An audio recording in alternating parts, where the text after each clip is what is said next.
음주운전 같은 경우에는 과거도 그렇고 뭐 현재도 어느 정도 그런 경향이 있는데, 첫 번째 음주운전에 걸리면 벌금, 두 번째 걸려도 벌금, 세 번째 걸리면 집행유예, 네 번째 걸리면 실형.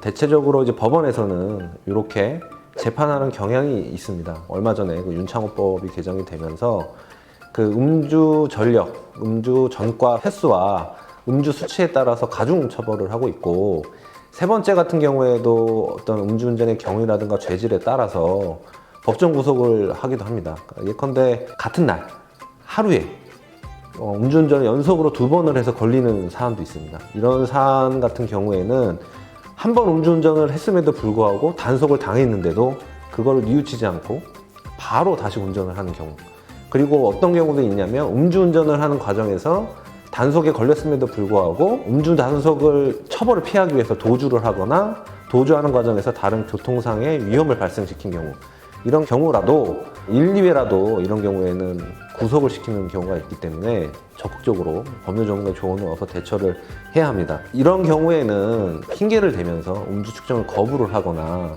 비협조적으로 나가면 나중에 재판을 받을 때 되게 불리한 양형 요소가 될 수 있고요. 그리고 수사 단계에서부터 적극적으로 협조를 하고 자백을 하는 게 오히려 유리합니다. 그리고 법률 전문가의 도움을 받아서 구체적인 양형 자료를 제출을 해야 되고, 이 양형 자료를 뭘 내야 되는지, 어떤 식으로 내야 되는지, 어떻게 준비를 해야 되는지는 당사자, 의뢰인 본인은 잘 모르실 수가 있습니다.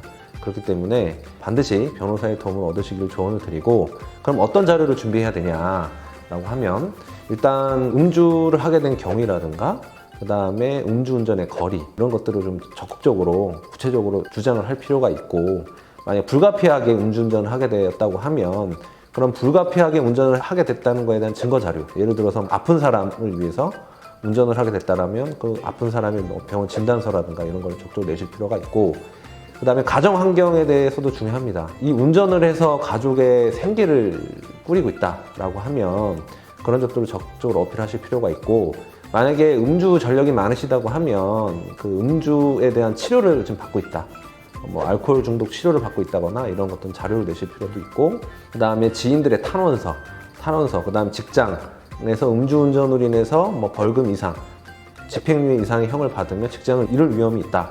그러면 그 직장의 사장님이나 동료들의 탄원서 중요하고, 그 다음에 그 회사의 징계에 관한 규정, 이런 것도 적극적으로 제출을 해서 판사가 이 사람을 구속을 시키게 되면 한 가정이 파탄이 나거나 이 사람이 인생이 크게 영향을 받을 수 있다는 어떤 자료들을 적극적으로 내야지 부담을 지어줘야 됩니다.